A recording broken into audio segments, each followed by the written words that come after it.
캐나다가 중국을 내쫓았습니다. 100조 원 규모 핵심 방산 프로젝트가 하루아침에 공중분해됐습니다. 미국도, 유럽도, 일본도 그 빈자리를 차지하려 달려들었습니다. 하지만 캐나다는 단 한 나라에게만 국가 1급 보안의 금고를 열었습니다. 350조 원. 한국이 이 나라에 쏟아부은 금액입니다. 그리고 1만 2천 명. 새로 생겨난 일자리 숫자고요. 일본이 공식 석상에서 말했습니다. 솔직히 한국이 부럽습니다. 유럽은 탄식했어요. 우리는 한국에 거절당했습니다. 죽어가던 캐나다 도시가 한국 덕분에 되살아났습니다. 그 충격적인 전말, 지금 공개합니다. 캐나다 온타리오주, 한때 북미 방산 산업의 심장이라 불리던 윈저시. 그 도시의 공장 지대에 서 있던 거대한 철문이 바람이 불 때마다 끼익 소리를 내며 흔들리고 있었습니다. 350조 원. 한국이 이 나라에 쏟아부은 금액입니다. 1만 2천 명. 그 투자로 새로 생겨난 일자리 숫자고요. 하지만 불과 3년 전만 해도 이 숫자들은 꿈에서도 나오지 않았습니다. 이 도시는 완전히 죽어가고 있었으니까요. 그리고 바로 그때 전화 한 통이 모든 걸 바꿔놓았습니다. 한국이라는 나라에서 걸려온 전화 한 통이요. 하지만 진짜 충격은 그 다음이었습니다. 저는 토마스 맥킨타이어라고 합니다. 캐나다 온타리오주 산업진흥청에서 꼭 30년을 일한 이 도시의 늙은 공무원이에요. 올해 62입니다. 우리 윈저시 사람들은 이 도시를 북미 국방의 등뼈라고 불렀습니다. 허풍이 아니에요. 차세대 전술 차량, 그러니까 영하 40도 혹한에서도 굴러가고 적의 전자기 펄스 공격을 맞아도 꺼지지 않는 강철 심장, 그 핵심 배터리 부품을 만드는 곳이 바로 우리 윈저시였어요. 이게 얼마나 대단한 기술인지 아십니까? 미국이 수십조 원을 쏟아부었습니다. 펜타곤 장성들이 밤마다 머리를 싸매도 수율을 못 맞추는 기술이에요. 그러니 우리 도시 사람들이 콧대가 얼마나 높았겠습니까? 이 기술을 쥔 도시에서 산다는 것 자체가 자부심이었습니다. 저희 아버지도 이 공장에서 28년을 일하셨어요. 매일 새벽 5시면 작업복을 입고 기름 냄새를 풍기며 집을 나서셨습니다. 그 뒷모습이 얼마나 듬직해 보이던지 저한테는 그게 이 도시의 상징이었어요. 흔들리지 않는 것. 그런데 그 아버지가 공장이 처음으로 감원을 시작하던 날, 새벽 5시에 작업복 대신 평상복을 입고 거실에 앉아 계셨습니다. 평소처럼 커피잔을 들고 계셨는데 창밖을 바라보는 손이 미세하게 떨리고 있었어요. 저는 그걸 보고 아무 말도 못했습니다. 그때 처음 알았어요. 이 도시도 언젠가는 무너질 수 있다는 걸요. 그리고 그 언젠가가 생각보다 훨씬 빨리 왔습니다. 중국이 손을 뻗은 겁니다. 100조 원이었어요. 우리 공급망을 통째로 복제하겠다고 그 돈을 들고 왔습니다. 저는 코웃음을 쳤어요. 미국도 못하는 걸 중국이 한다고? 어림도 없다고 생각했죠. 결과는요. 14개월 동안 기초공사만 뭉개다가 기술의 벽 앞에서 두 손을 들었습니다. 야반도주하듯 국경을 넘어 사라져버렸어요. 근데 이게 끝이 아니었습니다. 중국이 도망간 자리가 그대로 구멍이 됐어요. 30년을 돌아가던 공장 철문이 닫혔습니다. 붉게 녹슨 채로 삐걱 소리 한번 내고 굳게 닫혔어요. 실업률이 18%를 넘어섰죠. 거리가 텅 비었고 가게들이 하나씩 셔터를 내렸고 젊은 사람들이 짐을 싸기 시작했습니다. 3년 사이에 이 도시를 떠난 사람이 2만 명이 넘어요. 그리고 어느 11월 제 아들이 그 대열의 맨 끝에 섰습니다. 제이콥이 짐을 쌀 때 저는 부엌에서 커피를 끓이고 있었어요. 도와주겠다고 나설 수가 없었습니다. 나서면 붙잡을 것 같았거든요. 그래서 그냥 커피만 끓였어요. 아무도 마시지 않을 커피를요. 바퀴가 낡은 마루바닥 위를 긁는 소리가 들렸습니다. 제이콥이 여행 가방을 끌고 복도를 지나가는 소리였어요.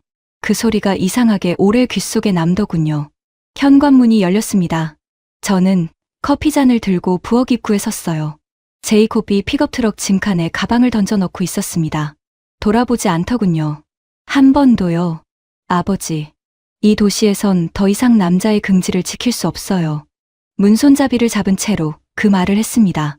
저를 보지 않고요. 그리고 트럭에 올라탔어요. 트럭이 천천히 6차선 도로로 나갔습니다. 시커먼 매연을 한 줄기 뿜어내고요. 저는 그 뒷모습이 완전히 사라질 때까지 현관에 서 있었어요. 발이 안 떨어지더군요. 11월 바람이 코끝을 파고들었습니다. 손이 차갑더군요. 들고 있던 커피잔이 식은 줄도 몰랐어요. 30년 동안 이 도시의 긍지를 지키겠다고 버텼는데 정작 제 아들한테는 아무것도 지켜주지 못한 겁니다. 아버지 손이 떨리던 그날 아침이 갑자기 떠올랐습니다. 그때는 정말 몰랐습니다. 절망이 바닥을 치던 바로 그 주에 미국도 포기하고 중국도 도망친 그 기술의 무덤에 지구 반대편에서 누군가 조용히 걸어오고 있다는 걸요. 그 다음 월요일 아침, 죽은 듯 고요하던 사무실 전화기가 날카롭게 울렸습니다. 월요일 아침이었습니다. 사무실 형광등이 깜빡거리고 있었어요. 예산이 없어서 전구를 못 갈았거든요. 그 깜빡거림 아래서 저는 파산 신청 서류 더미를 들여다보고 있었습니다. 결제를 기다리는 서류들이었어요. 한때 이 도시를 먹여 살리던 협력업체들 이름이 줄줄이 찍혀 있었죠. 그때 전화기가 울렸습니다. 연방 천연자원부. 광물청 소속 분석관 마크 체이라는 사람이었어요. 대만계 캐나다인으로 아시아 자원시장을 전문으로 분석하는 사람이었습니다. 평소에 교류가 있던 사이는 아니었어요. 그래서 더 이상하더군요. 맥킨타이어 씨, 급한 건이 있어서 연락드렸습니다. 네, 말씀하세요. 한국 기업들이 접촉해 왔습니다. 우리 쪽 핵심 방산 공급망 전체에 관심을 보이고 있어요. 정확히는 온타리오 쪽입니다. 저는 인스턴트 커피를 한 모금 마시다가 멈췄습니다. 한국이요? 네, 한국이요. 저는 종이컵을 책상에 내려놓았어요. 피식 웃음이 나왔습니다. 마크 씨, 솔직히 묻겠습니다. 천조국 미국도 수요를 못 맞춰서 펜타곤이 밤마다 골머리를 앓는 기술이에요. 가전제품이나 만들던 나라가 여기 와서 뭘 할 수 있겠습니까? 마크가 잠시 침묵했어요. 그리고 천천히 말했습니다. 맥킨타이어 씨, 저도 15년간 이 일을 했습니다. 그런데 이 정도 규모의 이런 방식으로 접근한 건 처음이에요. 한 곳이 아닙니다. 세 곳이 동시에 움직이고 있어요. 저는 그냥 흘려들었습니다. 28년 동안 숱하게 들어온 얘기였거든요. 관심 있다고 해놓고 사라진 기업이 한두 군데가 아니었으니까요. 그런데 2주 뒤였습니다. 주청 대회의실에 8명이 모였습니다. 천연자원부 연락관, 산업진흥청 동료 넷, 시청에서 경제개발실장 사라 윌슨, 노동부 연락관, 그리고 저. 화상으로는 마크 체이가 접속해 있었어요. 한국 대표단이 오기 15분 전이었습니다. 제 오른쪽에 앉은 빌 에반스가 먼저 입을 열었어요. 빌은 저보다 3년 선배로 이 지역 기업 유치 실패를 저만큼이나 많이 겪어온 베테랑이었습니다. 잠깐, 한국. 그 한국. 현대차 만드는 나라 말이야? 비웃는 게 아니었어요. 정말로 이해가 안 된다는 표정이었습니다. 그 나라가 우리 방산 배터리 공급망에 왜 관심을 갖는 건데? 자동차 만드는 나라 아니야? 맞은편에 앉은 린다, 파커가 말을 받았습니다. 린다는 노동부 연락관으로 중국 기업들이 현지 고용, 약속을 안 지켜서 마찰이 잦았던 경험이 있는 사람이었어요. 아시아 기업이라면 솔직히 기대 안 합니다. 중국도 처음엔 수만 개의 일자리를 약속했잖아요. 결국 자기 나라 사람만 데려와서 일하게 하고 한국이 다를 게 뭐가 있겠어요. 고개를 끄덕이는 사람이 셋은 됐습니다. 저도 반박하기 어려웠어요. 그때 화상 화면 속 마크가 손을 들었습니다. 잠깐, 제가 한 가지만 말씀드려도 될까요? 마크가 숨을 고르고 말했어요. 지금 이 순간, 전 세계 전기차 배터리의 절반 이상이 한국, 기업 세 곳에서 나옵니다. LG 에너지 솔루션, 삼성 SDI, SK온. 이 세 곳이 미국과 유럽, 동남아시아에 짓고 있는 배터리 공장이 30개가 넘어요. 그리고 그 배터리에 들어가는 핵심 소재 분야에서도 한국이 세계 1위입니다. 회의실이 조용해졌습니다. 마크가 계속했어요. 여러분, 한국은 자동차 만드는 나라가 아닙니다. 지금 전 세계 배터리 공급망을 통째로 재편하고 있는 나라입니다. 그리고 그 공급망의 시작점이 뭔지 아십니까? 바로 광물입니다. 리튬, 니켈, 코발트. 여러분 발밑에 묻혀 있는 것들이에요. 빌이 팔짱을 끼며 말했습니다. 그래, 배터리는 인정하자고. 근데 방사는 다른 얘기 아니야? 한국이 군사용 초정밀 배터리 기술을 안다는 건 한 번도 들어본 적이 없는데. 마크가 고개를 끄덕였어요. 맞는 말씀입니다. 그래서 직접 들어보시는 게 낫습니다. 바로 그때 회의실 문이 열렸습니다. 저는 솔직히 예상했어요. 말끔한 양복에 명함을 돌리는 기업인들이 들어올 거라고요. 악수하고 슬라이드 몇 장 넘기고 숫자 늘어놓고 나가는 식의 자리겠거니 했죠. 아니었습니다. 맨 앞에 선 사람이 작업 점퍼를 입고 있었어요.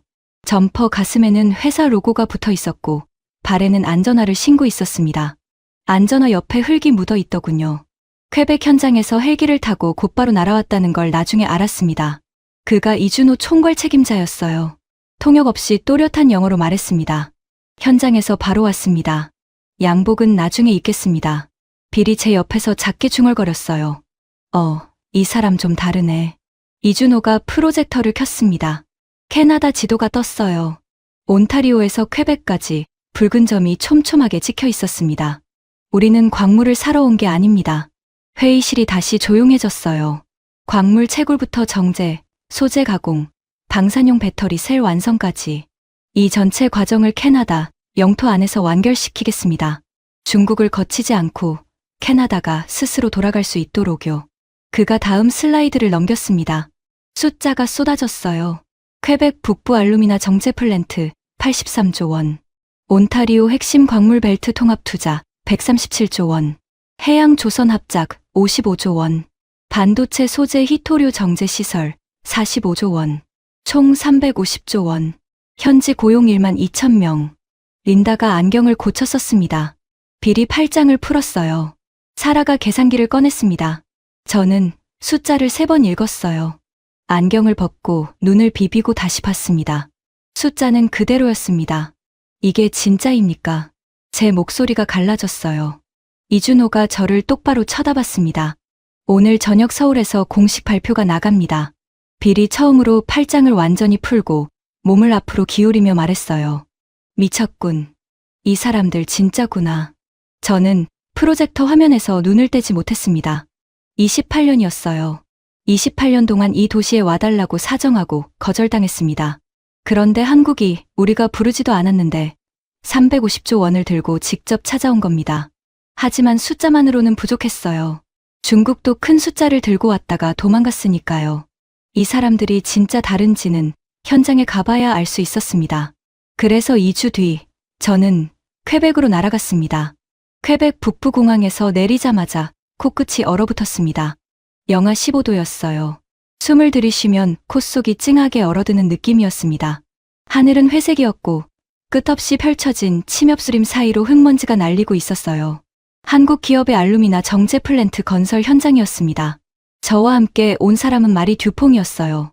퀘벡주 총괄 현장 감독관으로 광산과 건설 현장에서 30년을 보낸 사람이었습니다. 50살의 프랑스계 캐나다 여성으로 외국 자본에 대한 뿌리 깊은 불신으로 유명한 사람이었어요. 우리 쪽에서 제일 까다로운 사람을 일부러 데려간 겁니다. 마리가 헬멧을 쓰며 말했어요. 제임스 씨, 미리 말해둘게요. 나는 외국 기업은 다 똑같다고 생각하는 사람이에요. 중국이든 한국이든 여기 와서 땅 파고 돈 벌어가는 건 마찬가지 아닙니까? 이 추위에, 이 오지에서 6개월도 안 돼 포기할 거예요. 저도 솔직히 비슷한 생각을 하고 있었습니다. 퀘벡 북부는 캐나다에서도 가장 열악한 건설 환경이에요. 겨울이 8개월이고 도로도 제대로 없고 자재 수송만 해도 보통 일이 아닙니다. 중국 기업은 이 지역에서 비슷한 규모의 프로젝트를 26개월 걸려서 완공했어요. 그것도 일정이 3번이나 밀린 끝에 겨우 끝낸 거였고요. 현장 입구에 도착했습니다. 차에서 내리는 순간 2가지가 동시에 눈에 들어왔어요. 첫째, 규모였습니다. 제가 예상했던 것보다 3배는 컸어요. 크레인이 7대, 콘크리트 믹서가 줄줄이 늘어서 있었고 건물 골조가 이미 상당히 올라가 있었습니다. 둘째, 시간이었어요. 아침 6시 15분이었습니다. 그런데 현장이 이미 돌아가고 있었어요. 용접 불꽃이 여기저기서 튀고 지게차가 자재를 옮기고 사람들이 뛰어다니고 있었습니다. 마리가 손목시계를 봤어요. 6시 15분. 이 사람들 제정신인가? 영하 15도의 새벽부터 일한다고. 현장 관리자가 우리를 안내했습니다. 그런데 놀라운 건 그 다음이었어요. 현장에서 일하는 사람들을 둘러보니 절반 이상이 캐나다인이었습니다. 퀘벡 현지 노동자들이 한국 엔지니어들과 나란히 일하고 있었어요. 현지 고용 비율이 얼마나 됩니까? 제가 묻자 관리자가 답했습니다. 65%가 캐나다 현지 인력입니다. 전문 엔지니어링은 한국에서 왔지만 건설 인력과 운영 인력은 전부 현지에서 채용했어요. 마리의 표정이 미묘하게 변했습니다. 중국 기업이 이 지역에서 일할 때 현지 고용 비율이 20%도 안 됐거든요. 나머지는 전부 중국에서 데려온 노동자였습니다. 마리는 그걸 누구보다 잘 알고 있었어요. 65%. 마리가 되물었습니다. 못 믿겠다는 표정이었어요. 우리는 현장 구석구석을 걸었습니다. 그때 현장 사무실 벽에 붙어 있는 공정표가 눈에 들어왔어요. 저는 발이 멈췄습니다. 착공 후 4개월 차. 골조 완성 85%. 눈을 비비고 다시 읽었습니다. 숫자는 그대로였어요. 이 규모의 플랜트에서 4개월 만에 골조 85%라니 중국은 같은 단계에 도달하는데 14개월이 걸렸습니다. 3배가 넘는 속도였어요. 이게 가능한 겁니까? 옆에 서 있던 한국인 엔지니어가 답했습니다. 30 후반쯤 되어 보이는 키가 크고 마른 남자였어요. 눈 밑에 다크서클이 짙었지만 눈빛은 또렷했습니다. 가능합니다. 모듈 공법이에요. 핵심 구조물을 한국에서 미리 제작해서 운송하고 현장에서는 조립만 합니다. 그래서 빠른 겁니다. 그가 김도연이었습니다. 포스코 퓨처엠 캐나다 법인 프로젝트 매니저. 이 이야기에서 나중에 아주 중요한 역할을 하게 될 사람이었는데 그때는 그냥 다크서클이 인상적인 젊은 엔지니어였을 뿐이에요. 마리가 김도연에게 다가갔습니다. 30년 경력의 캐나다 현장 감독이 30 후반의 한국 엔지니어를 위아래로 훑어보며 물었어요. 해외 현장이 처음입니까? 아닙니다. 인도네시아, 폴란드, 헝가리. 이번이 4번째예요. 경력이 몇 년이나 됐습니까? 12년입니다. 12년의 해외 현장이 4번이면 한국에서 쉴 시간이 없겠군요. 김도연이 살짝 웃었어요. 쉬는 건 이 공장 완공하고 나서 해도 됩니다. 마리가 잠깐 그를 바라봤습니다. 그리고 아무 말 없이 고개를 한번 끄덕였어요. 30년간 외국 기업 현장을 돌아다닌 사람이 외국 엔지니어한테 고개를 끄덕이는 걸 저는 그때 처음 봤습니다. 현장을 나서려는데 입구에 세워진 간판이 눈에 들어왔어요. 한국어, 영어, 그리고 프랑스어. 3가지 언어로 함께 짓는 미래라고 적혀 있었습니다. 퀘벡에서 프랑스어를 빼면 큰일 나거든요. 중국 기업은 한 번도 신경 쓴 적 없는 부분이었습니다. 마리가 차에 타면서 중얼거렸어요. 프랑스어 간판까지 세우는 외국 기업은 처음 봤네요. 저는 창밖을 바라봤습니다. 영하 15도의 퀘벡 걸판에서 새벽부터 불을 밝히고 돌아가는 현장. 그 풍경이 갑자기 전혀 다르게 보였어요. 이 사람들은 진짜구나. 돈만 들고 온 게 아니라 진짜 여기에 뿌리를 내리려고 온 거구나. 하지만 저는 아직 완전히 믿지 못했습니다. 한 가지 의문이 남아 있었거든요. 한국이 대단한 건 알겠는데 왜 미국도, 일본도, 유럽도 전부 한국을 원하는 걸까? 그 답을 얻은 건 오타와에서 열린 회의에서였습니다. 오타와 컨벤션 센터 3층 대회의실이었습니다. 타원형 테이블에 각국 깃발이 꽂혀 있었어요. 캐나다, 미국, 일본, 호주, 유럽연합, 동시통역 이어폰이 자리마다 놓여 있었고 정장 차림의 고위 관료들이 하나둘 자리를 채우고 있었습니다. 핵심 광물 파트너십 회의였어요. 그리고 테이블 한편에 태극기도 꽂혀 있었습니다. 한국은 이 파트너십의 핵심 참여국이었어요. 저는 온타리오주 대표 자격으로 참석했습니다. 퀘벡 현장에서 본 것들이 아직 머릿속에 생생했어요. 솔직히 말하면 그때까지도 저는 이게 우리가 한국에게 기회를 주는 자리라고 생각하고 있었습니다. 어려운 도시에 투자할 곳을 찾는 나라한테 우리가 문을 열어주는 거라고요. 그 착각이 산산조각 나는 데는 1시간도 걸리지 않았습니다. 회의가 시작되고 호주 대표가 먼저 발언했습니다. 광물자원부의 데이비드 해밀턴이라는 사람이었어요. 한국 기업이 진출한 호주 광산의 평균 생산성은 비한국 기업 대비 40% 높습니다. 환경 기준 준수율은 98%입니다. 그가 잠깐 멈췄어요. 참고로 중국 기업의 환경 기준 준수율은 61%였습니다. 회의실이 술렁였습니다. 저는 이어폰을 고쳐 꼈어요. 그런데 진짜 충격은 그 다음이었습니다. 일본 경제산업성의 나카무라 유키 과장이 마이크를 잡았어요. 저는 솔직히 기대를 안 했습니다. 일본과 한국은 경쟁 관계라고 알고 있었거든요. 그런데 나카무라 과장의 첫 마디가 이랬습니다. 솔직하게 말씀드리겠습니다. 목소리는 차분했어요. 근데 단어 하나하나에 무게가 있었습니다. 배터리 소재 분야에서 현재 한국은 글로벌 기준입니다. 일본은 배터리를 발명한 나라입니다. 하지만 소재 공급망에서는 한국이 앞서 있어요. 우리도 한국 기업에서 양극재를 수입하고 있습니다. 그가 잠깐 멈추더니 말했어요. 솔직히 부럽습니다. 회의장이 웅성거렸습니다. 저는 이어폰을 만지작거렸어요. 제대로 들은 건지 확인하고 싶었습니다. 일본 대표가 공식 석상에서 한국을 향해 부럽다고 말하는 걸 누가 상상이나 했겠습니까? 나카무라 과장이 계속했어요. 일본이 한국과 경쟁하는 것보다 한국과 협력하는 게 이 분야에서 살아남는 길이라는 게 우리 정부의 판단입니다. 그래서 일본도 한국 기업과 캐나다에서 공동 투자를 검토하고 있습니다. 그가 자리에 앉자 이번엔 유럽연합 대표가 손을 들었습니다. 독일 출신의 프란츠 밀러라는 사람이었어요. 헛기침을 한 번 하고 말했습니다. 한 가지 덧붙이겠습니다. 유럽연합은 작년에 한국 배터리 기업의 동유럽 생산기지 유치를 제안했습니다. 파격적인 조건이었어요. 그가 쓴웃음을 지었습니다. 하지만 한국은 캐나다를 선택했습니다. 솔직히 말하면 우리는 거절당한 겁니다. 캐나다 여러분은 행운인 거예요. 한국이 당신들을 선택해줬으니까요. 그 말을 듣는 순간 제 머릿속에서 무언가가 뒤집혔습니다. 저는 이어폰을 귀에서 뺐어요. 회의장 소음이 한꺼번에 귀로 밀려들었습니다. 이마에 땀이 배어 있더군요. 유럽이 거절당했습니다. 일본이 부럽다고 했습니다. 호주가 생산성 40% 얘기를 꺼낸 건 한국이 자기네 땅에서 일하고 있기 때문이었어요. 전 세계가 한국을 원하고 있었습니다. 그런데 저는 3주 전만 해도 마크 체이한테 이렇게 말했어요. 가전제품이나 만들던 나라가 여기 와서 뭘 하겠느냐고요. 휴식 시간에 마크가 커피를 건네며 말했습니다. 맥킨타이어 씨, 이제 좀 감이 잡히십니까? 저는 뜨거운 커피잔을 두 손으로 감싸 쥐었어요. 감이 잡힌다기보다 부끄럽습니다. 오해요. 한국에 대해 아무것도 몰랐으니까요. 현대차 만드는 나라라고만 생각했습니다. 그런데 이 자리에 있는 모든 나라가 한국을 인정하고 있잖아요. 저만 몰랐던 겁니다. 마크가 미소를 지었어요.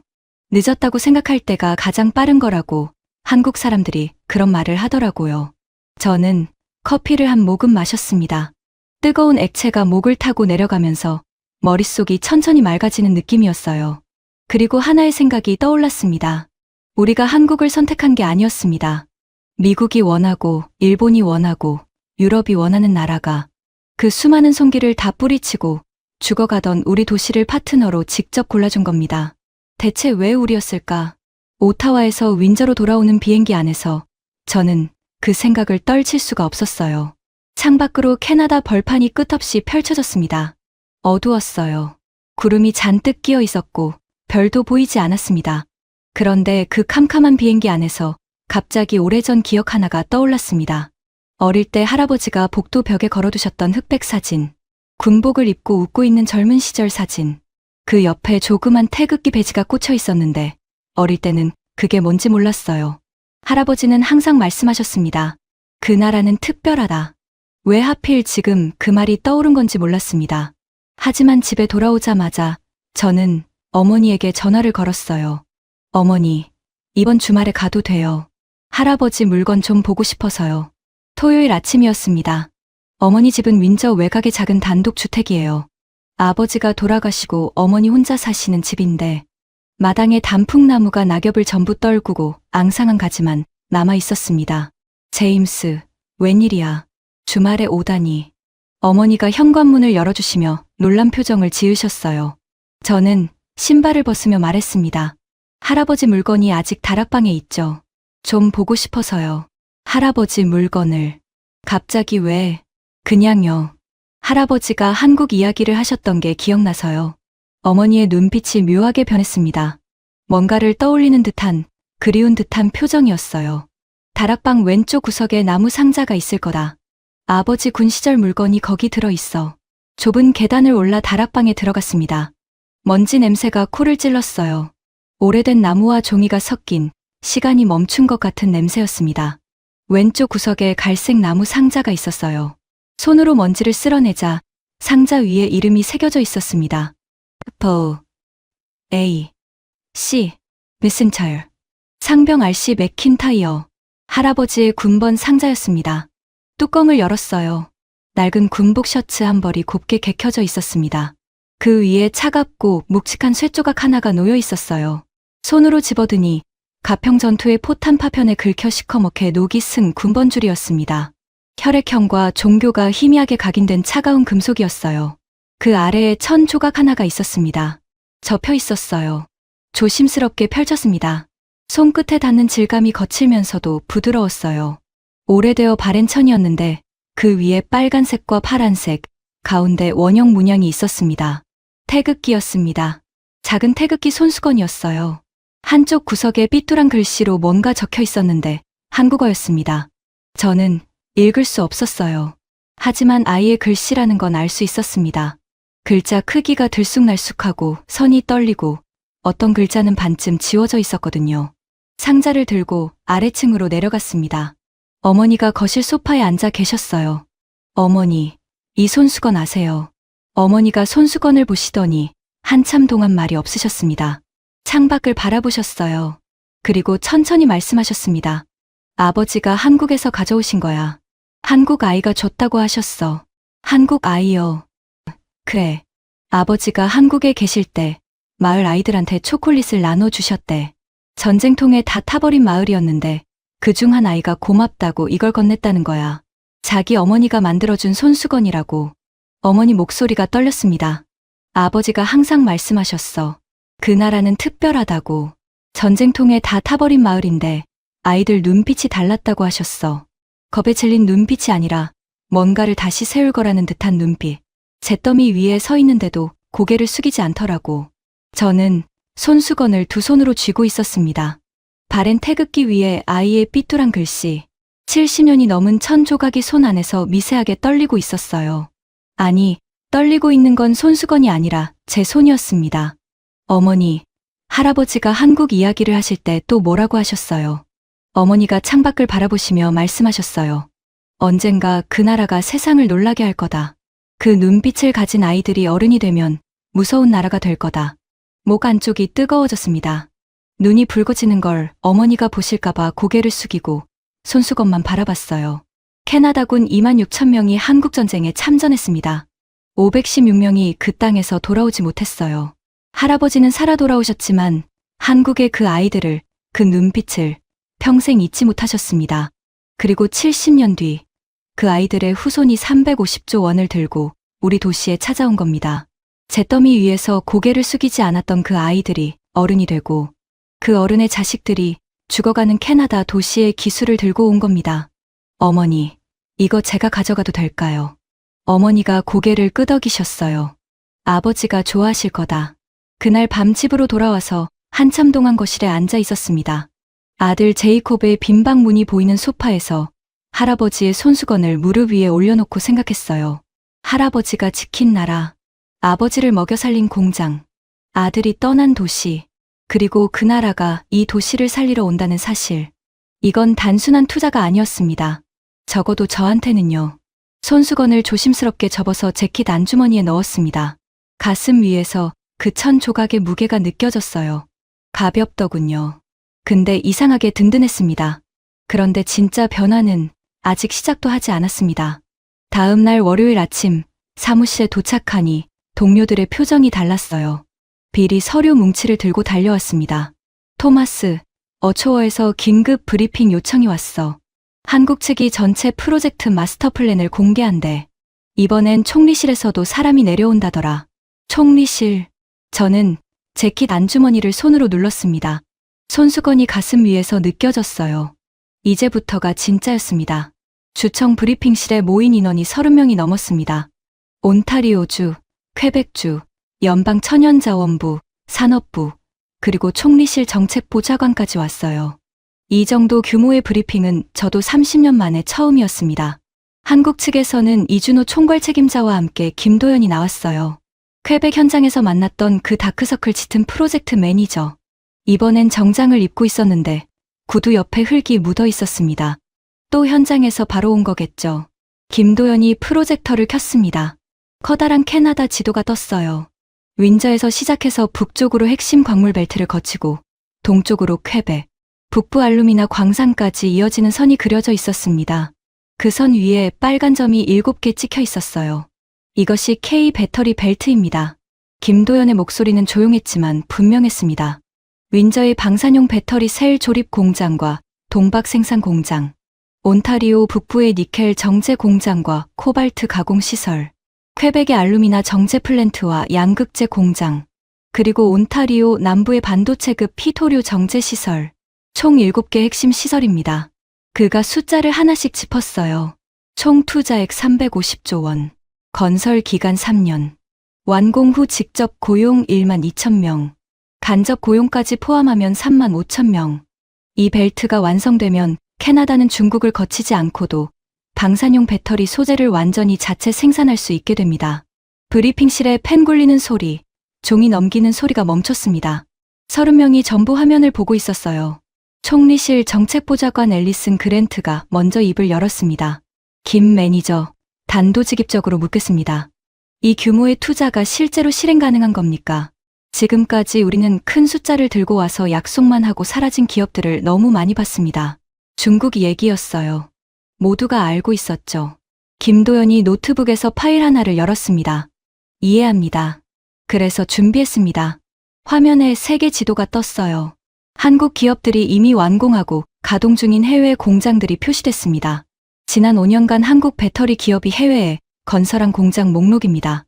미국 조지아주, 미시간주, 테네시주, 폴란드, 헝가리, 스페인, 인도네시아, 모로코, 칠레. 총 20개 공장이 지난 5년간 완공되어 가동 중입니다. 그가 잠깐 멈췄어요. 예정된 공사 일정을 초과한 건 단 한 건도 없습니다. 20개 공장. 일정 초과 제로.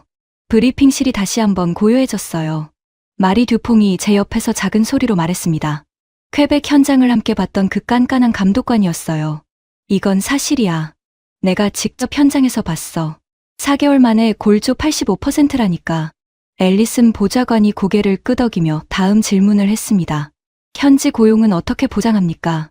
각 시설의 현지 고용 비율 최소 65%를 계약에 명시합니다. 그리고 기술 이전 프로그램을 통해 캐나다 노동자들을 한국 기술 수준으로 교육합니다. 현재 캐나다인 엔지니어 47명이 한국 본사에서 연수 중입니다. 린다가 눈을 크게 떴어요. 47명이 지금 한국에서 연수 중이라고요.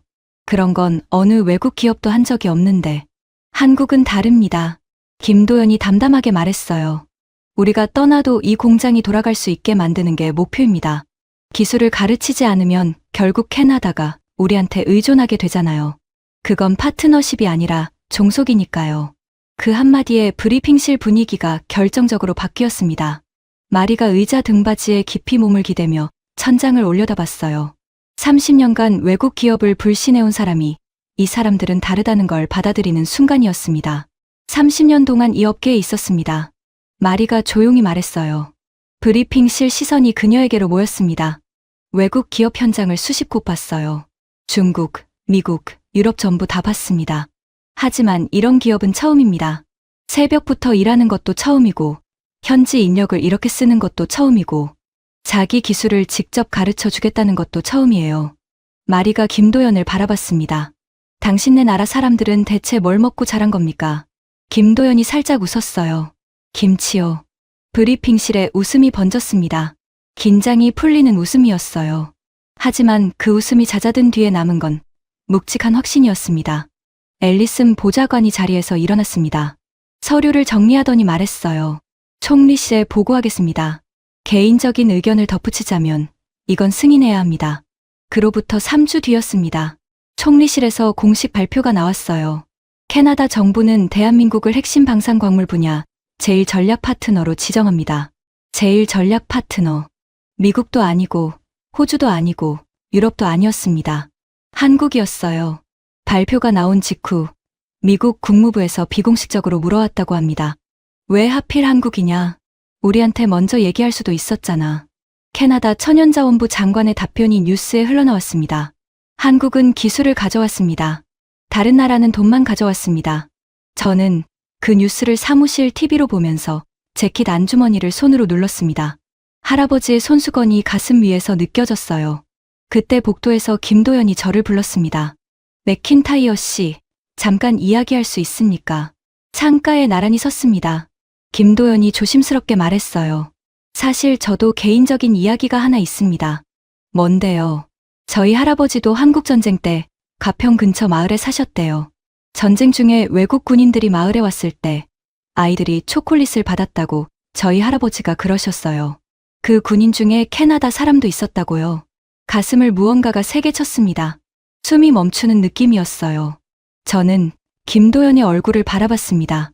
다크서클 짙은 30 후반의 한국인 엔지니어가 창밖을 보며 말을 이었어요. 물론 확인할 방법은 없습니다. 하지만 이상하지 않습니까? 70년 전에 캐나다 군인이 한국 아이에게 초콜릿을 건넸고 70년 뒤에 한국 기업이 캐나다 도시에 공장을 짓고 있으니까요. 저는 아무 말도 할 수 없었습니다. 재킷 안주머니에 손을 넣어 손수건을 쥐었어요. 발엔 태극기 천 위에 삐뚤한 한국어 글씨. 그걸 쓴 아이가 김도연의 할아버지일 수도 있다는 생각에 코 안쪽이 시큰해졌습니다. 70년이었습니다. 할아버지가 잿더미 위에서 고개를 숙이지 않던 아이들을 봤던 게 70년 전이고 그 아이들의 후손이 지금 제 눈앞에 서 있었어요. 하지만 진짜 변화는 아직 시작도 하지 않았습니다. 이 모든 계획이 현실이 된 뒤 윈저가 어떻게 바뀌었는지 그 이야기는 이제부터입니다. 2년이 지났습니다. 어느 월요일 아침 출근길에 차를 세웠어요.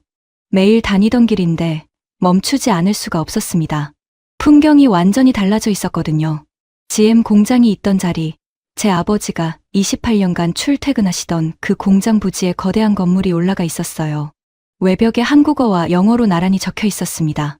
방산용 배터리 통합 생산 플랜트, 밤낮 없이 뿜어져 나오는 하얀 수증기와 환한 조명이 이 도시의 밤하늘을 대낮처럼 밝히고 있었어요. 녹슨 철문은 사라졌습니다. 새하얀 출입문이 자동으로 열리고 닫히고 있었어요. 아침 7시인데 주차장이 벌써 절반 이상 차 있었습니다. 차 안에서 한참을 그 건물을 바라봤습니다. 핸들을 잡은 손에 힘이 들어갔어요. 아버지가 매일 지나시던 그 정문. 녹슨 간판이 내려가고 새 간판이 올라간 겁니다. 한국어와 영어가 나란히 적힌 간판이요. 아버지가 이걸 보셨으면 뭐라고 하셨을까? 그 생각에 코 안쪽이 시큰해져서 에어컨 바람을 세게 틀었습니다. 사무실에 도착하니 사라가 서류 뭉치를 들고 서 있었어요. 그런데 이 사람 표정이 이상했습니다. 웃고 있었거든요. 사라 윌슨이 월요일 아침에 웃는 건 제가 기억하는 한 처음이었습니다. 토마스, 이거 봐. 사라가 내민 건 온타리오주 고용 통계 보고서였어요. 윈저시 실업률 6.3%. 저는 서류를 2번 읽었습니다. 6.3%. 2년 전에 18%였잖아. 맞아.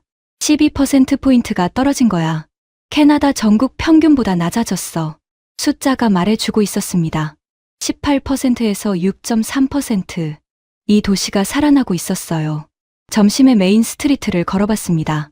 마리오 할아버지가 35년간 감사했습니다라는 종이를 붙이고 문을 닫았던 이탈리아 레스토랑 자리에 새 식당이 들어왔어요. 간판에 한국어와 영어가 나란히 적혀 있었습니다. 점심시간에는 줄이 늘어섰어요. 캐나다인들이 불고기 덮밥을 먹으러 줄을 서는 광경을 누가 상상이나 했겠습니까? 그 옆에 한국어 학원이 생겼어요. 수강생 대부분이 50대, 60대 캐나다인이었습니다. 한국 기업에 취직하려면 한국어를 알아야 유리하다는 소문이 퍼진 거죠. 부동산도 바뀌었어요. 2년 전에 8%씩 떨어지던 집값이 3배 가까이 뛰었습니다. 매물 없음 표시가 동네 곳곳에 붙어 있었어요. 폐교했던 학교 하나가 다시 문을 열었습니다. 학교 앞에 캐나다 국기와 태극기가 나란히 걸려 바람에 함께 펄럭이고 있었어요. 그 두 깃발을 보면서 이 도시가 정말로 다시 태어나고 있다는 걸 실감했습니다. 그 주 금요일, 윈저시청에서 공식 감사 행사가 열렸어요.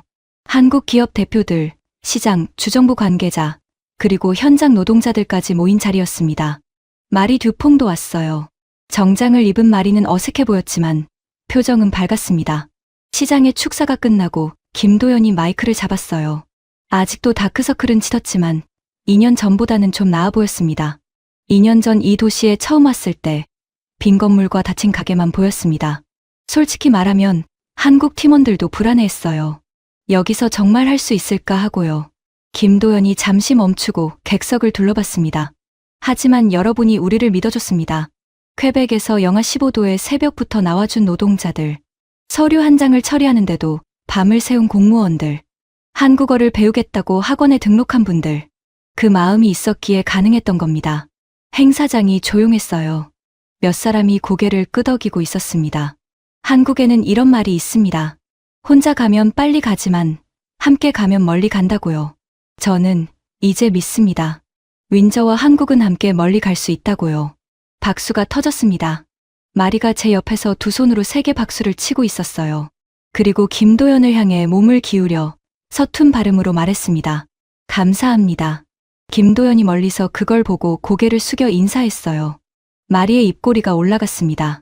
30년간 외국 기업을 불신하던 사람이 한국어로 감사합니다를 말하는 순간이었어요.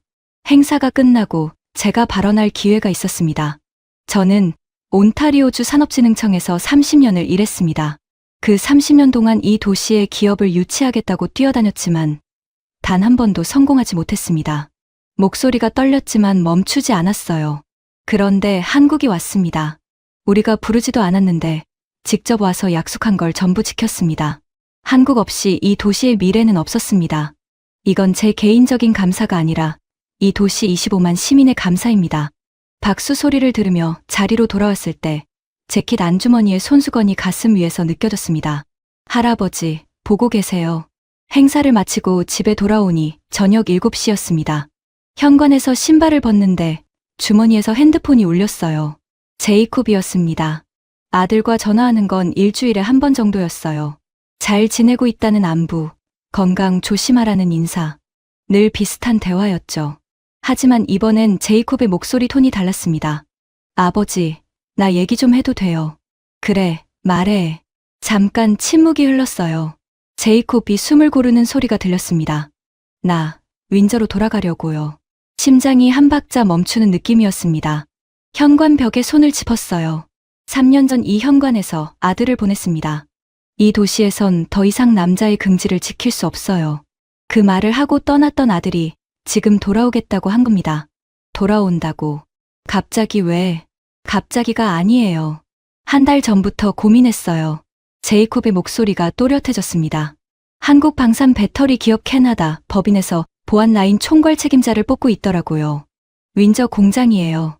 면접을 봤는데 합격했습니다. 다리에 힘이 풀렸어요. 현관 옆 작은 의자에 주저앉았습니다. 핸드폰을 귀에 대고 있는데 손이 떨리기 시작했어요. 아버지, 왜 말이 없어요? 입을 열었는데 목소리가 나오지 않았습니다. 목 안쪽이 꽉 막혀 있었어요. 안 울어. 안 우는데. 거짓말. 코 푸는 소리 나잖아요. 제이콥도 웃고 있었어요. 하지만 그 웃음 속에 울먹임이 섞여 있었습니다. 아버지, 나 토론토에 있으면서 윈저 뉴스를 매일 봤어요. 한국 기업이 들어오고 공장이 올라가고 사람들이 돌아오고 그거 볼 때마다 생각했어요. 아버지가 30년 동안 이걸 기다리셨구나 하고 저는 아무 말도 할 수 없었습니다. 눈물이 볼을 타고 내려오고 있었지만 닿지 않았어요. 면접 볼 때 면접관이 물었어요. 왜 토론토를 떠나 윈저로 오려고 하느냐고. 나 이렇게 대답했어요. 제이콥이 잠시 멈추고 말했습니다. 저는 이 도시에서 태어났고 이 도시를 떠나야 했던 사람입니다. 하지만 이제 이 도시가 살아나고 있으니까 돌아가서 함께 살리고 싶습니다. 저는 현관 의자에 앉아 천장을 올려다봤습니다. 형광등 불빛이 눈물 때문에 번져 보였어요. 제이콥아. 네, 잘했다. 그게 제가 할 수 있는 전부였습니다. 더 길게 말하면 목소리가 무너질 것 같았거든요. 그 주 토요일, 아들이 돌아왔습니다. 낡은 픽업 트럭이 집 앞에 멈추는 소리가 들렸어요. 3년 전에 들었던 것과 같은 타이어 소리였습니다. 하지만 3년 전에는 멀어져 가는 소리였고, 오늘은 가까워지는 소리였어요. 현관문을 열었습니다.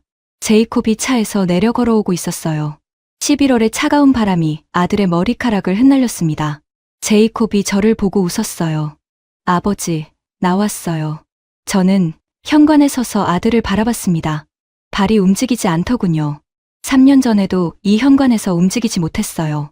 그때는 보내야 하니까 움직일 수 없었고, 지금은 너무 감사해서 움직일 수 없었습니다. 제이콥이 현관까지 걸어와서 저를 안았어요. 아들의 넓은 어깨가 제 턱에 닿았습니다. 한참을 안고 있다가 떨어졌어요. 저는 재킷 안주머니에서 천 조각 하나를 꺼냈습니다. 제이콥아, 이거 할아버지 물건이야. 발엔 태극기 손수건이었어요. 삐뚤빼뚤한 한국어가 적힌 70년 된 천 조각. 할아버지가 70년 전에 한국이라는 나라에 가셨어. 전쟁 중인 나라를 돕기 위해서. 거기서 한국 아이한테 이 손수건을 받으셨대. 고맙다는 뜻이 적혀 있다더라. 제이콥이 손수건을 조심스럽게 받아들었어요. 손끝으로 바랜천을 만지며 물었습니다. 이 글씨, 뭐라고 적혀 있어요? 나도 정확히는 몰라. 근데 아마 이런 뜻이 아닐까? 저는 아들의 눈을 바라보며 말했습니다. 할아버지가 70년 전에 그 나라를 지켰어.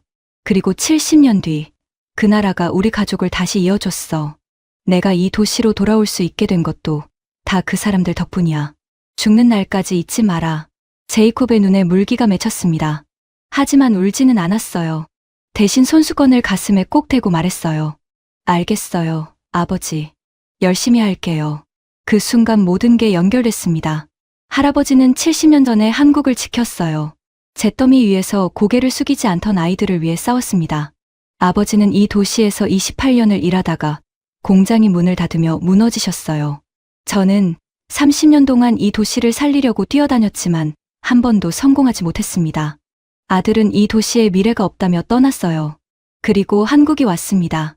잿더미 위에서 고개를 숙이지 않았던 그 아이들의 후손이 350조 원을 들고, 기술을 들고, 일자리를 들고 이 도시에 왔습니다. 약속을 지켰고, 공장을 세웠고, 사람들을 고용했어요. 덕분에 아들이 돌아왔습니다. 편견은 무지에서 옵니다. 저는 한국에 대해 아무것도 몰랐어요. 현대차 만드는 나라, 그게 전부였습니다. 하지만 한국은 그런 나라가 아니었어요. 전 세계가 원하는 나라, 약속을 반드시 지키는 나라, 기술을 나누고 함께 성장하려는 나라. 그게 한국이었습니다. 그리고 신뢰는 증거에서 옵니다. 한국은 말로 설득하지 않았어요. 영하 15도 새벽에 현장에 나와서 약속한 기한보다 빨리 공장을 완공해서 증거로 보여줬습니다. 그래서 캐나다가 믿었고, 일본도 믿었고, 세계가 믿은 겁니다. 지금 제 재킷 안주머니에는 아직도 할아버지의 태극기 손수건이 들어 있습니다. 70년 전 한국 아이의 감사가 담긴 1000조각. 이제 그 감사는 저의 감사이기도 합니다. 아니, 이 도시 전체의 감사입니다. 할아버지가 오르셨어요. 그 나라는 정말로 세상을 놀라게 했습니다. 대한민국의 멈추지 않는 전진을 응원하신다면 이 이야기를 널리 공유해 주십시오. 이상 군사 국방 전문 채널 감독너구리였습니다. 감사합니다.